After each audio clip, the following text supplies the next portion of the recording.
Welcome to Penrose Learning, where we make understanding easy. You've already connected both displays, so start by opening Settings and going straight to Personalization right arrow background.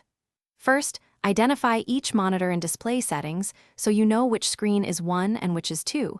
That prevents swapping images by mistake. Once identified, return to background and pick a picture or folder.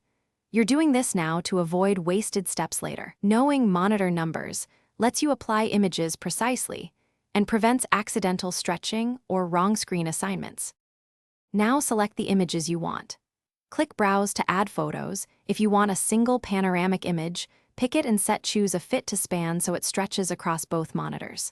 For different images, right-click a thumbnail in background and choose Set for Monitor 1 or Monitor 2. That directly assigns each picture without changing display order. Make sure to preview the fit options.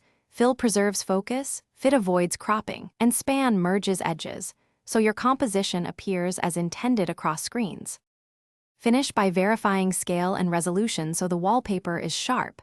Set each monitor to its native resolution and appropriate scale. Once done, lock your changes and test by switching images or restarting to confirm persistence. If a picture appears stretched, reassign it or choose a fit to fill or fit. Troubleshooting tip. If assignments revert or look wrong, update the graphics driver and confirm monitor positions in display settings. Incorrect ordering is the usual culprit.